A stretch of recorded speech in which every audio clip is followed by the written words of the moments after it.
الفاتحة. أعوذ بالله من الشيطان الرجيم. بسم الله الرحمن الرحيم. الحمد لله رب العالمين الرحمن الرحيم مالك يوم الدين. إياك نعبد وإياك نستعين. اهدنا الصراط المستقيم صراط الذين أنعمت عليهم غير المغضوب عليهم ولا الضالين. آمين. Assalamualaikum warahmatullahi wabarakatuh. Waalaikumsalam warahmatullahi. Bismillahirrahmanirrahim. Alhamdulillahirabbil alamin. Nahmaduhu wa nasta'inuhu wa nastaghfiruh wa na'udzu billahi min shururi anfusina wa min sayyiati a'malina. Man yahdihillahu fala mudilla lahu wa man yudlilhu fala hadiya lahu. Asyhadu an la ilaha illallah wahdahu la syarika lahu wa asyhadu anna Muhammadan abduhu wa rasuluh. Allahumma salli wa sallim ala sayyidina Muhammad wa ala alihi wa ashabihi ajma'in. Amma ba'd. Tuan-tuan dan puan muslimat yang dikasihi sekalian, alhamdulillah kita bersyukur kepada Allah Subhanahu wa taala kerana dengan izin rahmat, inayah dan hidayahnya, alhamdulillah Allah Ta'ala memilih kita di kalangan hamba-Nya yang dapat menghadirkan diri ke surau, menunaikan solat maghrib secara berjemaah. Sebenarnya kita duduk mengisi masa yang ada ini antara maghrib dan isya untuk kita saling mengingatkan di antara satu sama lain. Mudah-mudahan Allah Ta'ala menerima segala amalan kita dan kita semua digolongkan di kalangan hamba-Nya yang soleh dan solehah, insya-Allah. Tuan-tuan yang dirahmati sekalian, alhamdulillah yang takziah malam ini malam yang ke-6 7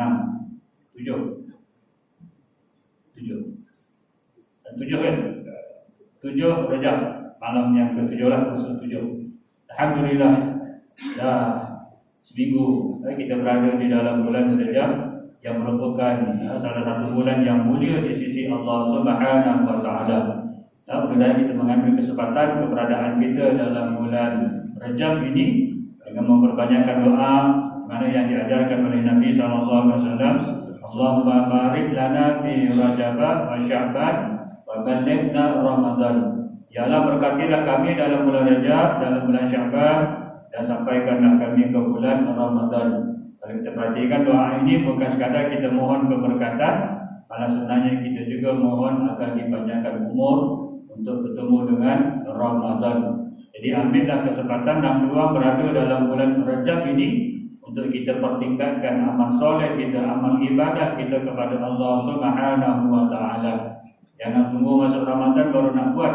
Sekarang inilah sebenarnya bulan untuk kita melatih diri, memperbanyakkan ibadah kepada Allah Subhanahu wa taala. Mudah-mudahan nanti masuk bulan Rajab kita pertingkatkan lagi.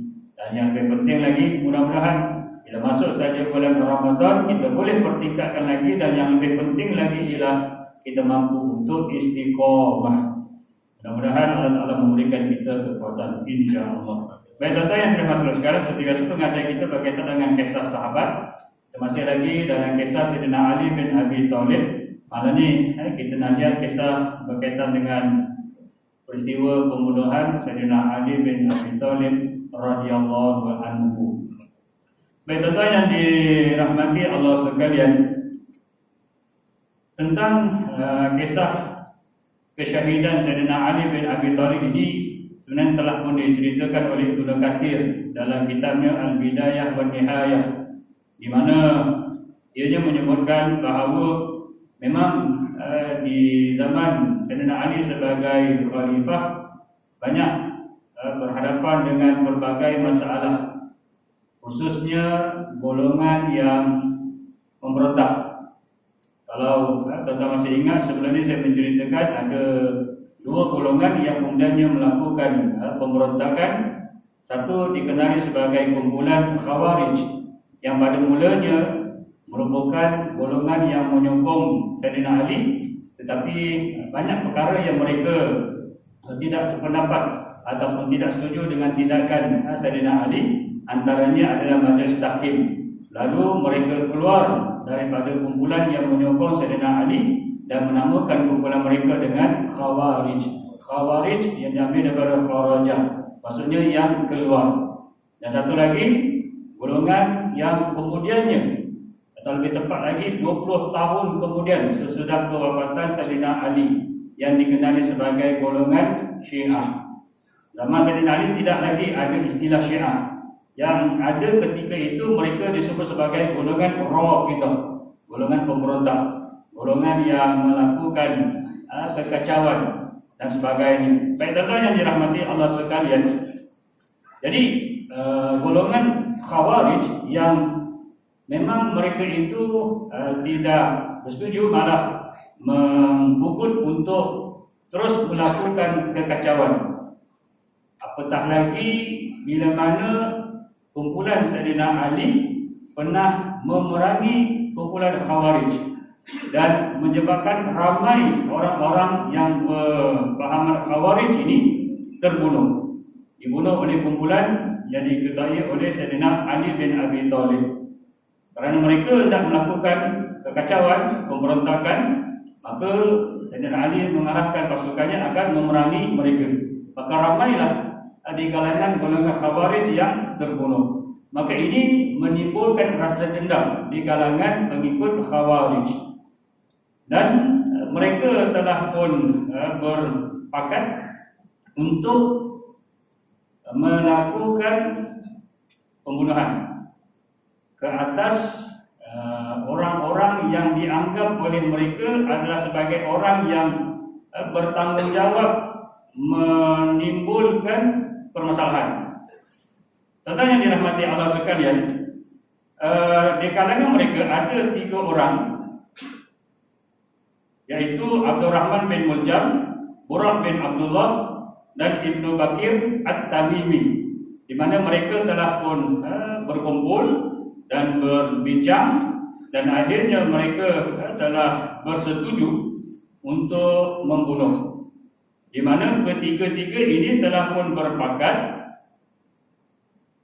untuk membunuh Sayyidina Ali bin Abi Thalib, Muawiyah bin Abi Sufyan, dan Amr bin Al-As. 3 orang yang pada golongan Khawarij merupakan punca kepada permasalahan yang berlaku di kalangan umat Islam. Tuan-tuan yang dirahmati Allah sekalian, itu fahaman mereka lah. Tapi hakikatnya bukanlah begitu. Sebab Sayyidina Ali sudah pun berusaha sebaik mungkin untuk mengamankan keadaan. Malah Sayyidina Ali merupakan orang yang terbaik. Baik tuan-tuan yang dirahmati Allah sekalian, dalam perbincangan tersebut Ibnu Muljam, yakni Abdurrahman bin Muljam, Abdurrahman ini sebenarnya juga merupakan sahabat dan yang baik asalnya. Malah di zaman Sayyidina Umar, ia dihantar ke Mesir untuk mengajar Al-Quran. Abdurrahman bin Muljam, kan? Seorang yang hafiz Al-Quran, seorang yang baik, seorang yang kuat beribadah, kan, asalnya. Tapi kurang ilmunya, hanya tekun beribadah tetapi kurang ilmunya. Akhirnya terpengaruh dengan dakwah kumpulan Khawarij. Nanti kita akan lihat, sehingga kan setelah dia membunuh Sayyidina Ali, dan ketika dia nak dijatuhkan hukuman bunuh, tidak terdetik dalam hatinya rasa penyesalan kerana membunuh Sayyidina Ali. Malah dia anggap itu merupakan satu pengorbanan yang besar dan mengharapkan agar dia tetap diganjari oleh Allah Subhanahu wa taala. Salah faham. Kan baik tuan-tuan yang dirahmati Allah sekalian. Jadi Ibnu Muljam, yakni Abdurrahman bin Muljam berkata, saya akan membunuh Ali. Manakala Buraq pula menyatakan, saya akan membunuh Muawiyah. Ibnu Bakir pula mengatakan, saya akan membunuh Amr bin Al-As. Dia 3 orang ni. Tiga-tiga berpakat, yang ni nak bunuh Sayyidina Ali, yang ni nak bunuh Muawiyah, yang ni pula nak bunuh Amr bin Al-As. Jadi mereka pun telah berpakat atas nama Allah. Ini sebab ialah mereka dah jauh terpesong sebenarnya kan. Tapi mereka merasakan mereka lah kumpulan yang benar. Itu biasalah kumpulan ajaran sesat pun biasanya mendakwa begitu. Kan dengan kata kumpulan ajaran sesat, orang kafir pun mendakwa mereka lah yang benar, orang lain salah. Kristian pun mendakwa dia orang lah yang benar, orang lain salah. Orang-orang Yahudi pun begitu juga. Mereka menganggap mereka lah yang benar, orang lain salah. Itu biasa. Tapi Allah Ta'ala nyatakan, inna dina indallahil Islam. Sesungguhnya agama yang benar di sisi Allah hanyalah Islam. Baik tuan-tuan yang dirahmati Allah sekalian. Jadi mereka pun berangkat, di mana Ibnu Muljam pergi ke tempat Sayyidina Ali, yang lain pun pergi ke tempat orang yang mereka hendak bunuh, di mana mereka telah pun berpakat untuk melaksanakan rancangan mereka pada malam 17 Ramadan. Kan mereka dah sepakat ni, masing-masing pergi ke tempat yang nak dibunuh dan pastikan rancangan mereka akan dilaksanakan pada malam 17 Ramadan, malam yang mulia. Kan kalau kita malam 17 Ramadan ni kita meraihkan sepenuh peristiwa nuzul Al-Quran. Baik tuan-tuan yang dirahmati Allah sekalian, Buraq yang pada mulanya merancang untuk membunuh Muawiyah, namun tidak berjaya melaksanakan misinya, kerana ketika ia menunggu Muawiyah untuk pergi solat di masjid di Syam, ia hanya sempat istilahnya menikam dan bahagian punggung Muawiyah. Jadi tak berjaya membunuh ceritanya. Kan Buraq tidak berjaya membunuh Muawiyah, malah akhirnya ditangkap. Kan ditangkap, kemudiannya dibunuh. Ibnu Bakir pula yang menunggu di bilik mihrab dalam keadaan berselimut untuk menikam Amr bin Al-As.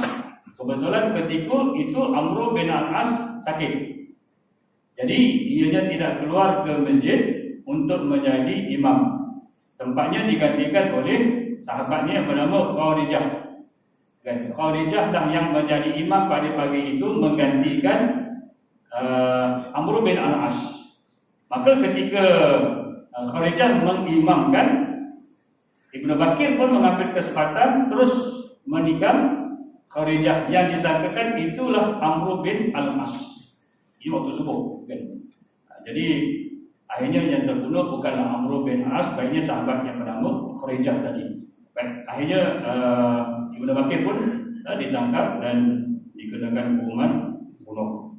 Baik, manakala Ibnu Muljam yang Abdurrahman bin Muljam telah pergi ke Kufah dan sampai ke Kufah, dia pun berada di kelompok Bani Ar-Rabah, iaitu di kalangan orang-orang Khawarij. Kan masing-masing berbincang dan mengecam Sayyidina Ali dan sebagainya, kerana ramai juga di kalangan ahli keluarga mereka yang telah dibunuh oleh kumpulan Sayyidina Ali di Nahwaran. Jadi mereka memang benci dan memusuhi Sayyidina Ali bin Abi Thalib. Dan ketika itu dikatakan datang seorang perempuan yang sangat cantik bernama Fatahah binti Sajnah, kan, di mana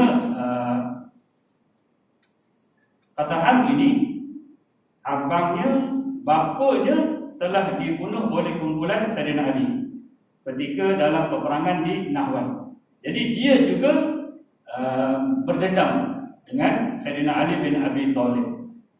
Bila Abdul Rahman bin Muljam nampak Fataham ini, dilihatnya begitu cantik, lalu dia pun tertarik. Kan? Dia pun tertarik, dia rekaskan cerita, dia pun menyatakan hasrat nak memperisterikan Fataham. Lalu Fataham pun meletakkan syarat ada 4. Kalau nak menikah dengan dia, mestilah dia laksanakan 4 syarat. Yang pertama, berikan dia wang sebanyak 5,000 dirham. Yang kedua, berikan dia hamba sahaya seorang perempuan. Dan yang ketiga, memberikan dia hamba sahaya seorang lelaki. Dan yang keempatnya ialah mestilah dia membunuh Sayyidina Ali. Jika keempat-empat syarat itu berjaya dilaksanakan, nescaya dia rela dan sanggup untuk bernikah dengan Abdul Rahman bin Muljam. Baik, tuan yang dirahmati Allah sekalian, 3 syarat yang pertama tak ada masalah. Kan, tidak ada masalah. Kan, kerana itu sangat mudah bagi Abdul Rahman bin Muljam untuk melaksanakannya. Tetapi syarat yang keempat itu pun sebenarnya tidak ada masalah. Memang kedatangannya ke Kufah adalah untuk membunuh Sayyidina Ali bin Abi Thalib. Maka dia berusaha. Dan ini secara tak langsung menambahkan semangatnya untuk membunuh Sayyidina Ali bin Abi Thalib. Tuan-tuan yang dirahmati Allah sekalian. Jadi secara tak langsung Abdul Rahman bin Muljam mendapat semangat baru.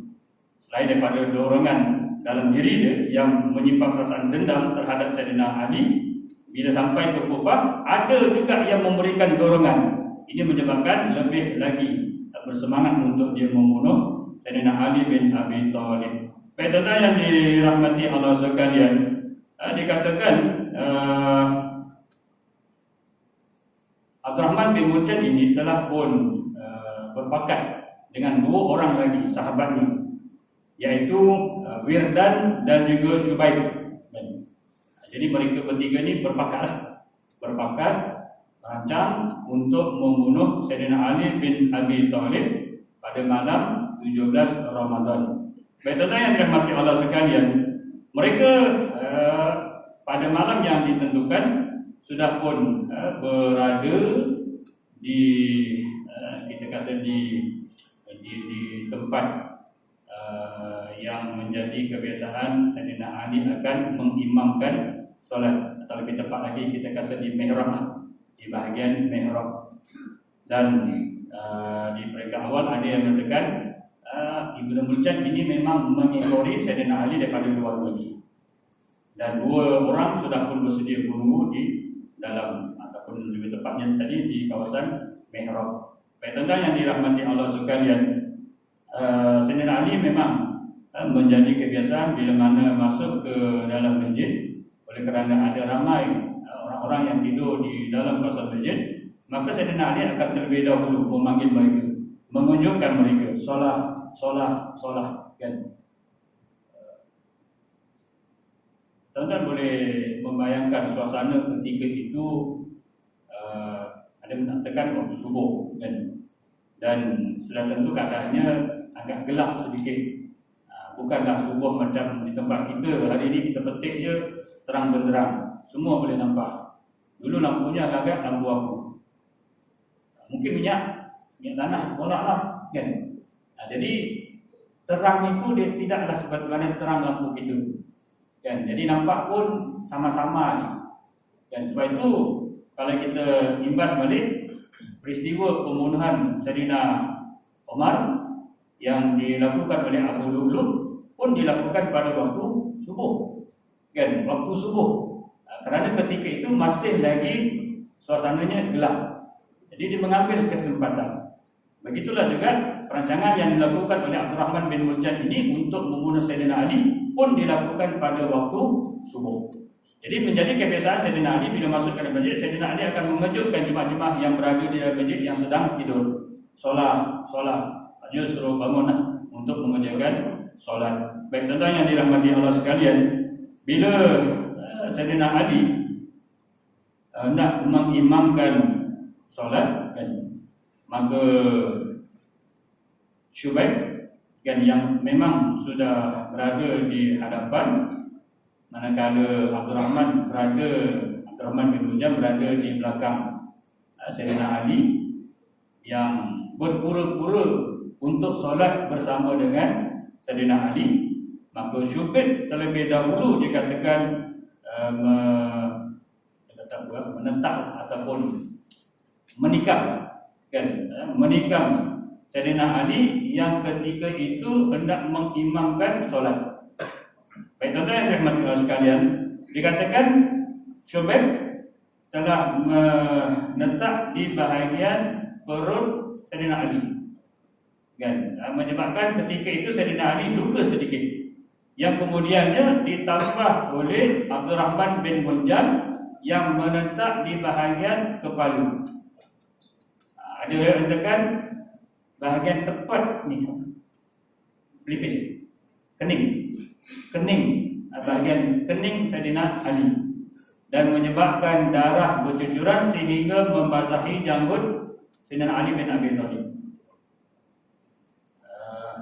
Wallahu alam, saya ada baca satu artikel yang menyatakan Nabi SAW pernah memberitahu kepada Sayyidina Ali tentang kewafatannya.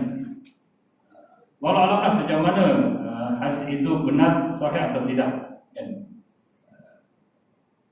Tapi kalau benar pun tidak mustahil, sebab Nabi ini Allah Ta'ala berikan kelebihan mengetahui apa yang akan berlaku pada masa akan datang. Nabi memberitahu kepada Sayyidina Ali bin Abi Thalib, sejahat-jahat manusia adalah mereka yang telah membunuh unta, iaitu merujuk kepada unta Nabi Soleh, kaum Nabi Soleh lah, kan, yang telah membunuh unta yang dikenal sebagai unta Allah, kan, untuk membuktikan kebenaran dakwah yang dibawa oleh Nabi Soleh, unta tadi. Baik tuan-tuan yang dirahmati Allah sekalian, kemudian Nabi pula menyatakan bahawa sejahat-jahat manusia pula di zaman kamu adalah orang yang membunuh kamu, kan. Nabi memberitahu kepada Sayyidina Ali, dan dikatakan ketika itu Nabi menunjukkan ke arah bulu kening Sayyidina Ali, kan, seolah-olahnya Nabi dah memberitahu bahawa Sayyidina Ali ni kelak akan dibunuh dan tempatnya adalah di sini, kan. Baik tuan-tuan yang dirahmati Allah sekalian, pedang yang digunakan oleh Abdul Rahman bin Muljam telah pun dilebur atau diletakkan racun, kan, diletakkan racun.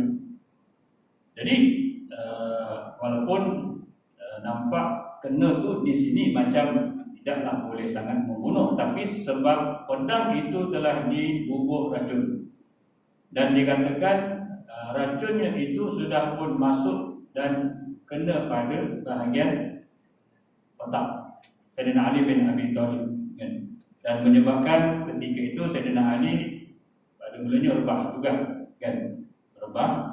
Namun Sayyidina Ali meminta orang ramai untuk meneruskan solat, kan. Abdul Rahman bin Muljam telah pun ditangkap.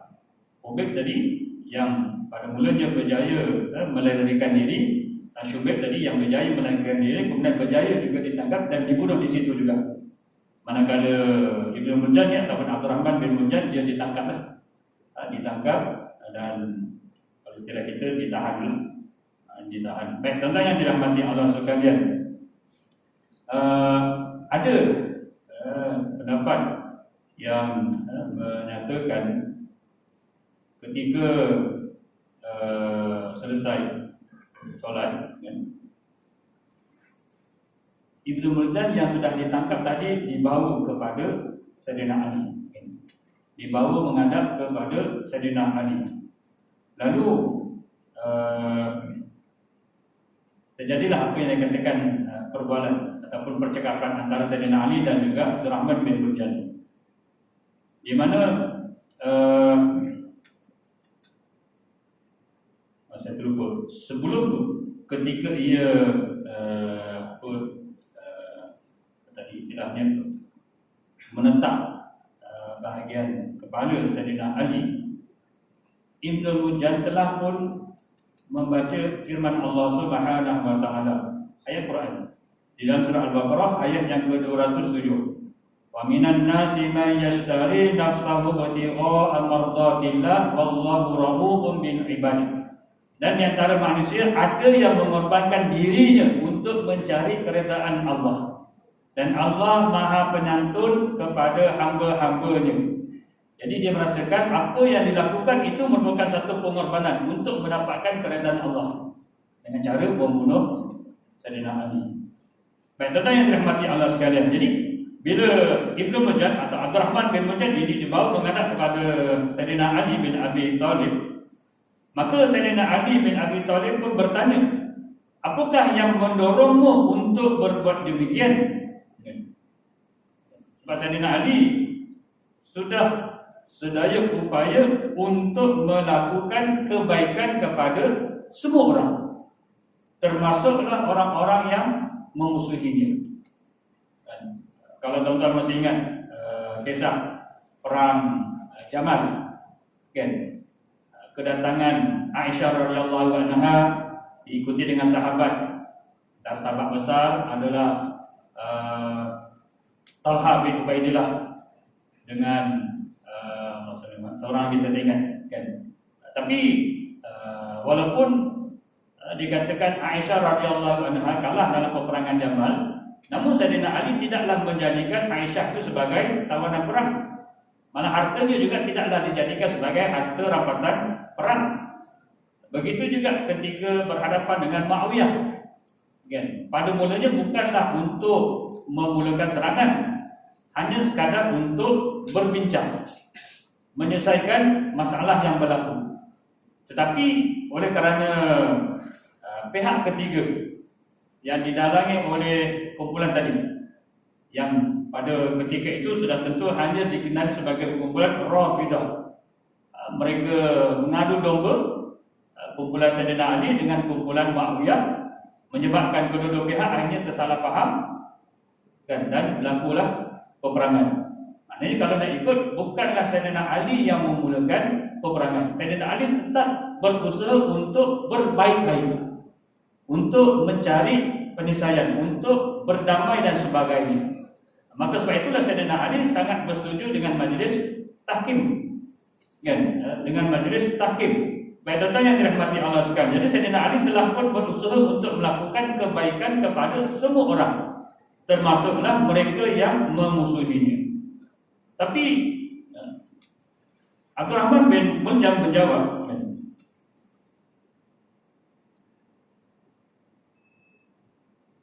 aku sudah pun mempersiapkannya selama 40 hari. Mana dia dah merancang untuk membunuh Sayyidina Ali dah lama dah. Dan aku meminta Allah agar membunuh makhluk terburuknya. Dia menganggap Sayyidina Ali ini adalah manusia yang paling jahat.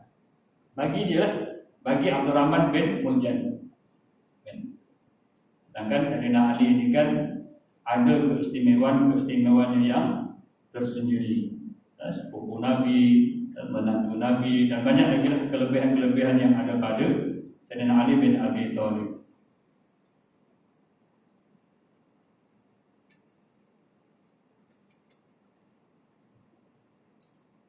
Sayyidina Ali pun berkata lagi, aku tidak melihatmu kecuali akan dibunuh, dan aku tidak melihatmu kecuali seburuk-buruk makhluknya.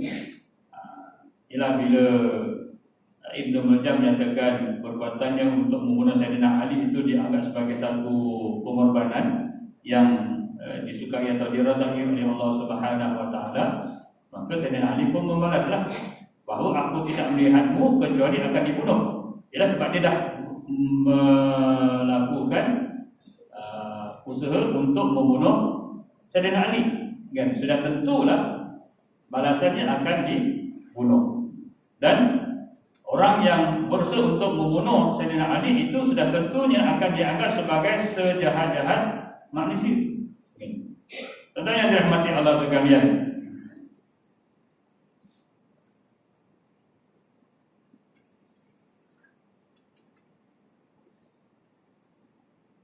Sayyidina Ali menyatakan lagi, jika aku meninggal, maka bunuhlah Ibnu Muljam. hukuman qisas lah. Tetapi sekiranya aku masih hidup, tahulah aku bagaimana untuk memperlakukannya. Tapi kalau Sayyidina Ali kembali sihat, maka adalah hukuman-hukuman yang lain yang akan dikenakan ke atas Abdurrahman bin Muljam. Baik, tuan-tuan yang dirahmati Allah sekalian, ada pembantu Sayyidina Ali bernama Jundub bin Abdullah berkata kepada Sayyidina Ali, wahai Amirul Mukminin, jika engkau meninggal, apakah harus kami membai'ah Al-Hasan? Kan? Sebab ketika itu keadaan Sayyidina Ali agak kritikal. Jadi kalau Sayyidina Ali wafat, adakah yang perlu dilantik untuk menggantikannya sebagai khalifah Hasan, yakni anak lelakinya yang sulung? Maka dikatakan Sayyidina Ali menyatakan, aku tidak menyuruh dan tidak pula mencegah kalian berbuat demikian. Maknanya Sayyidina Ali menyerahkan kepada orang ramai tentang urusan pelantikan khalifah selepasnya. Terserah. Sayyidina Ali tidak menentukan. Kerana mungkin Sayyidina Ali juga mengambil pendekatan seperti mana yang dilakukan oleh Nabi SAW. Dan kalau kita lihat balik sirah, Nabi SAW tidak menentukan khalifah selepasnya. Bermakna Nabi menyerahkan kepada orang ramai umat Islam untuk menentukan siapa khalifah yang mereka nak lantik, kan? Walau bagaimanapun Nabi ada seolah-olah memberikan bayangan siapa yang patut dilantikkan. Baik, tuan-tuan yang dirahmati Allah sekalian, ketika Sayyidina Ali semakin dekat dengan ajalnya, di mana Sayyidina Ali dikatakan banyak melepaskan kalimah-kalimah tauhid, kan, maknanya berzikir mengingati Allah Subhanahu wa taala. Oleh kerana pedang yang digunakan oleh Abdurrahman bin Muljam itu sudah diletak racun, dan mungkin bahagian sini itu pun lukanya agak besar, dan racun itu sudah pun masuk ke bahagian otak Sayyidina Ali dan menyebabkan semakin merebak, semakin teruk lukanya, dan dikatakan Sayyidina Ali akhirnya wafat 3 hari sesudah peristiwa tersebut. Baik, tuan-tuan yang dirahmati Allah sekalian, ketika mendekati ajalnya Sayyidina Ali banyak melepaskan kalimah-kalimah tauhid. Riwayat lain ada menyebutkan Sayyidina Ali sering membaca surah Az-Zalzalah sebelum wafat. Dan Sayyidina Ali juga ada berwasiat kepada Hasan dan Husain, putera-puteranya, agar bertakwalah kepada Allah Subhanahu wa taala, mengeluarkan zakat, menahan marah, menjaga silaturahmi, bijak menghadapi orang-orang yang bodoh, memperdalamkan ilmu agama, istiqomah dalam perkara-perkara yang baik, berpegang teguh pada Al-Quran, dan sentiasa menjaga hubungan dengan tetangga yang baik, amar ma'ruf nahi mungkar, menjauhi perkara-perkara keji. Malah Sayyidina Ali juga berwasiat agar menjaga saudara keduanya, iaitu Muhammad bin Al-Hanafiyah, dan berwasiat agar mereka saling menjaga. Dan wasiat itu telah pun ditulis dalam catatan wasiat Ali bin Abi Thalib. Baik, tuan-tuan yang dirahmati Allah sekalian, kalau kita lihat Sayyidina Umar wafat dibunuh, Sayyidina Utsman pun begitu juga, Sayyidina Ali pun wafat dibunuh. Sedangkan kalau kita lihat, mereka bertiga ini adalah orang yang sentiasa berusaha untuk melakukan sebaik mungkin dalam pentadbirannya, dalam pemerintahannya. Tapi akhirnya mati dibunuh. Ini sebenarnya nak menunjukkan kepada kita betapa orang-orang yang memusuhi Islam, kan, apatah lagi memusuhi orang-orang yang soleh, pemimpin yang soleh, mereka akan sentiasa tidak berpuas hati. Pemimpin itu baik macam mana pun mereka pasti tidak akan berpuas hati. Kan? Sebab bukan kerana mereka tak puas hati dengan kebaikan, tapi kerana keimanan tadi. Kan? Oleh kerana mereka adalah golongan yang kufur, kan? Jadi mereka memang tidak akan suka kepada orang-orang yang beriman kepada Allah Subhanahu wa taala. Apatah lagi apabila melihat pemimpin yang adil. Dan ini pastinya akan berterusan sampai bila-bila. Kan? Sebab itu kalau kita perhatikan, ramai juga di kalangan pemimpin-pemimpin yang baik, kan? Tetapi akhirnya matinya dibunuh. Dibunuh itu bukanlah kerana ia melakukan kezaliman, bukanlah kerana ia melakukan kekacauan atau mengambil hak orang lain dan sebagainya, tidak. Tapi kerana lihat siapa yang membunuh. Dan pastinya yang membunuh itu adalah di kalangan orang-orang munafik ataupun orang-orang yang kufur. Dan inilah keputusan sampailah bila-bila. Sebab itu tuan-tuan yang sekalian tak boleh, kalau kita lihat ada pemimpin-pemimpin yang baik, yang kemudiannya dia dituduh macam-macam, difitnah, dilabelkan dengan berbagai tuduhan dan sebagainya. Ini lumrah yang dikatakan adalah suatu sunnatullah. Dan kalau kita lihat almarhum Syahid Imam Hasan Al-Banna, kan, yang merupakan seorang pemimpin gerakan Islam di Mesir. Saya ingat tahun kewafatannya. Tapi ketika itu dia sudah mula mendapat sokongan ramai. Walaupun di peringkat awal gerakannya hanyalah melibatkan berkhidmat, memberikan perkhidmatan, kan, kepada orang ramai, orang-orang Mesir. Tapi akhirnya dia mendapat sokongan, maka kalau istilah kita terlibat dalam politik, kan. Dan golongan pemerintah pula menganggap dirinya sebagai satu ancaman, kan. Padahal apa yang dilakukan itu adalah untuk islah, membawa pembaharuan, membawa kebaikan khususnya kepada orang-orang Mesir. Tapi dia dituduh dengan berbagai tuduhan dan akhirnya dia dibunuh dengan cara yang begitu halus. Bila mana dianya ditembak, cedera, dan ketika cedera nak dibawa ke hospital, tidak dibenarkan sesiapa yang membawanya ke hospital melainkan adik-beradiknya sahaja. Sahabatnya tak boleh, orang lain lebih-lebih lagi tak boleh. Hanya adik-beradiknya sahaja yang membawanya ke hospital. Orang lain tidak dibenarkan. Dan kalau ada orang lain yang cuba untuk membawanya, nescaya dia akan ditembak. Jadi dikatakan adik-beradiknya semua adalah perempuan. Dan sampai di hospital itu hanya sekadar untuk mengelirukan orang ramai. Yang kononnya pihak pemerintah membenarkan untuk dibawa ke hospital agar dapat diberikan rawatan yang sebaik-baiknya. Namun apabila sampai di hospital, langsung tidak dibenarkan untuk diberikan sebarang rawatan. Maka sudah tentulah kecederaan yang dialami semakin lama semakin teruk. Dan akhirnya syahid.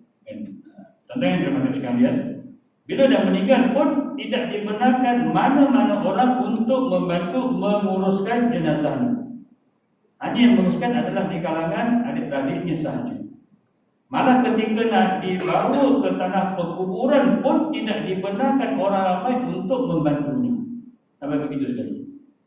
Kan, sebab itu dianggap sebagai seorang pejuang. Kan, bila disebut namanya as-syahid, maknanya orang yang gugur syahid.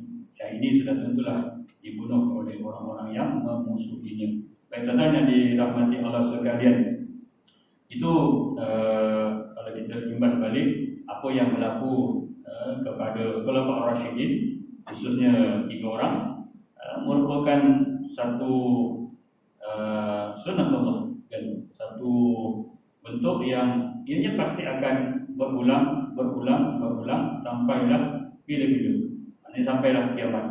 Tentu yang dirahmati Allah sekalian, namun itu tidaklah patut menjadi halangan untuk di kalangan pemimpin yang bertakwa melakukan atau menyuruh ke arah amar ma'ruf dan juga nahi munkar.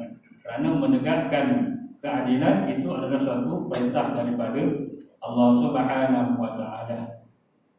Di zaman Sayyidina Ali memerintah lebih kurang 5 tahun. Dan 5 tahun ketika dia dilantik sebagai khalifah, umurnya lebih kurang 57 tahun. Dan jadi 5 tahun sebagai khalifah, wafat, bermakna ketika wafat umurnya adalah 62 tahun. Tidak banyak pembaharuan yang berjaya dilakukan oleh Sayyidina Ali kerana ketika itu lebih kepada untuk menghadapi golongan yang memberontak dan golongan yang tidak memberikan sokongan padu kepada Sayyidina Ali sebagai khalifah. Jadi banyak tenaga masa yang dihabiskan, namun tetap ada kebaikan-kebaikan yang dilakukan oleh Sayyidina Ali. Mungkin akan datang sejumlah kongsikan kebaikan ataupun mungkin ada pembaharuan-pembaharuan yang dilakukan oleh Sayyidina Ali. Walaupun sebelum ini saya banyak mengisahkan tentang kekacauan-kekacauan yang berlaku, pasti ada kan pembaharuan-pembaharuan yang dilakukan oleh Sayyidina Ali, walaupun pentadbirannya atau pemerintahnya begitu singkat, lebih kurang 5 tahun, pasti ada. Baik tuan-tuan yang dirahmati Allah sekalian, saya ingat saya pernah kongsikan kata-kata Sayyidina Ali bila ditanya kepadanya tentang keadaan zamannya, yang mana ramai orang yang banyak melakukan pemberontakan, kekacauan dan sebagainya. Dan bila dibandingkan pula dengan zaman Nabi ataupun zaman khalifah sebelumnya, kan? Maka Sayyidina Ali menjawab, orang-orang zaman Nabi kan memanglah semuanya adalah taat, baik, soleh, kerana orang-orangnya adalah sepertinya. Orang-orangnya adalah seperti Sayyidina Ali, sahabat-sahabat yang baik, sahabat-sahabat yang taat. Sedangkan orang-orang di zaman Sayyidina Ali pula, kan, Sayyidina Ali mengatakan orang-orangnya adalah seperti mana kamu, kan, yang suka melakukan kekacauan. Bukanlah maknanya Sayyidina Ali tidak melakukan kebaikan, Sayyidina Ali sudah pun berusaha, tapi kerana orang-orang yang berbeza watak. InsyaAllah saya sambung sikit lepas.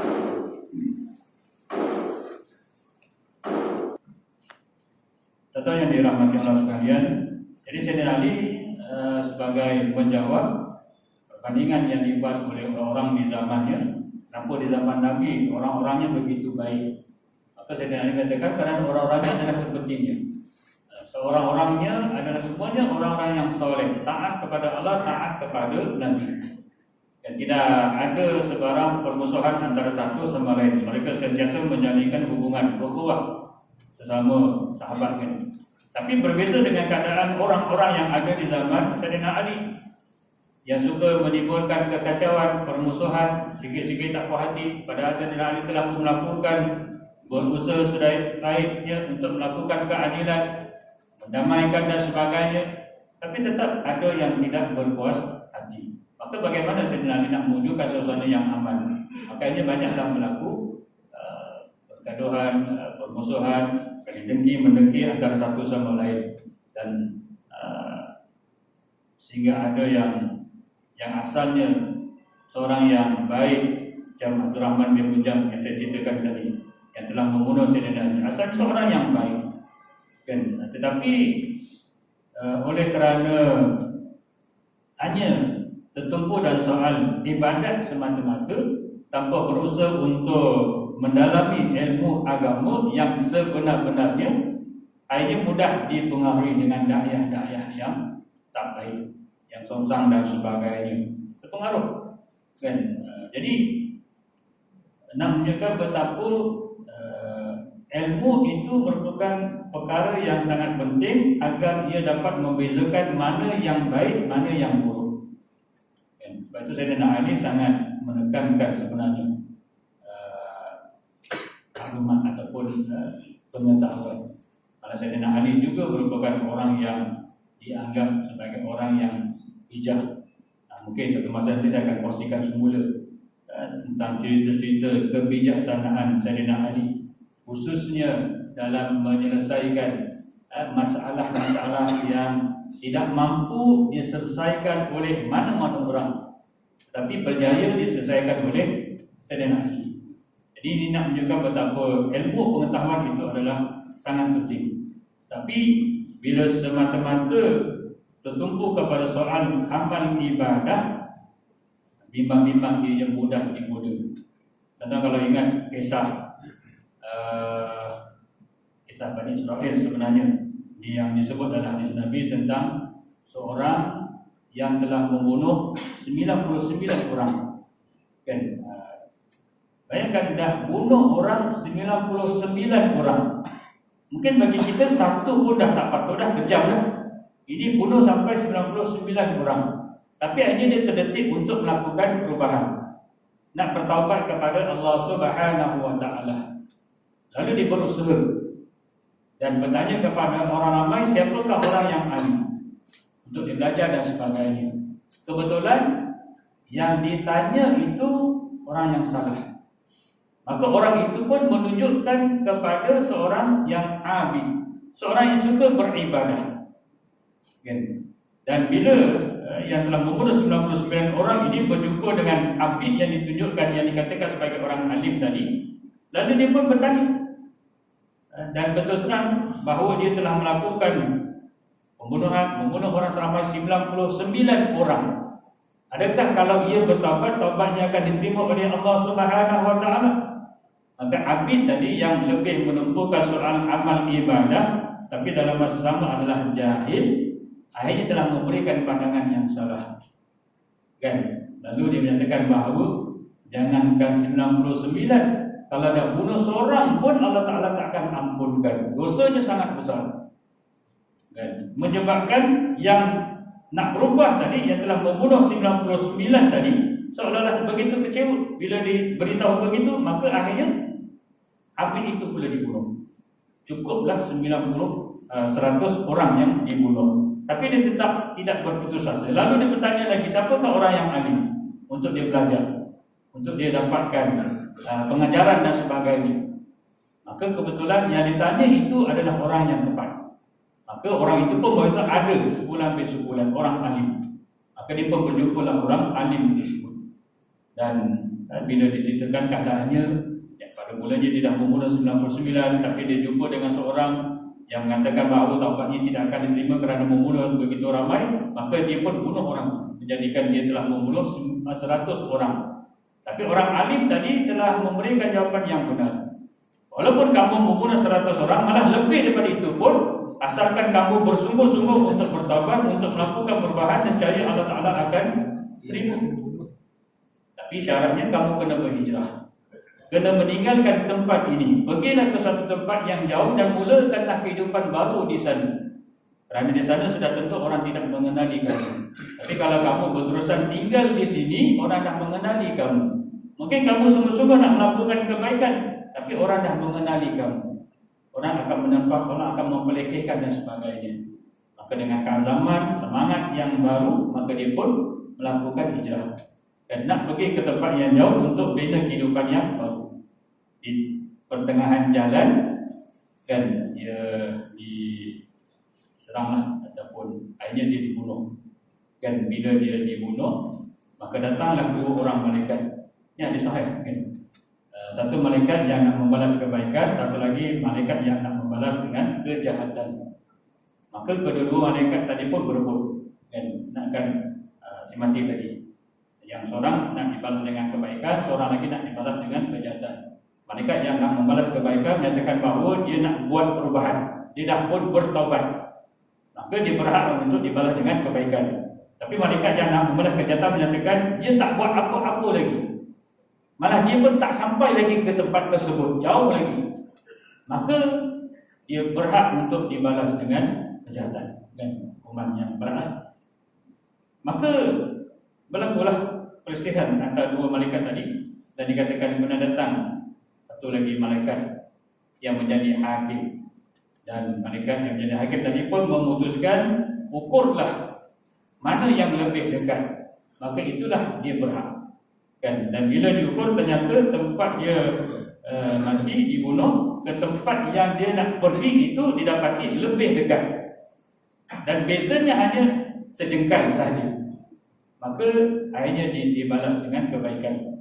Walaupun dia belum melakukan, tapi dia sudah ada niat, sudah ada keazaman. Itu nak ceritanya habis tadilah kan. Kalaulah semata-mata mementingkan soal ibadat dan mengabaikan soal pengetahuan ilmu, maka bimbang-bimbang jadilah seperti mana Abdul Rahman bin Muljan tadi. Na'udzubillah. Asalnya seorang yang saleh, seorang yang baik, tapi di akhir hayatnya sanggup membunuh orang yang paling mulia, yang menjadi kekasih Nabi SAW, orang yang disayangi oleh Nabi, sepupu dan juga menantu Nabi SAW. Jadi itulah yang boleh dikongsikan, insyaAllah. Saya cuba kongsikan akan datang tentang sumbangan ataupun pembaharuan yang ada dilakukan oleh Sayyidina Ali di zaman pemerintahan. Mudah-mudahan segi sebanyak memberikan manfaat kepada kita semua, insyaAllah. Wallahualam. Kita akhirnya yang sedikit doa, mudah-mudahan Allah memberkati dan merahmati kita semua. A'udzubillahi minasyaitonirrajim. Bismillahirrahmanirrahim.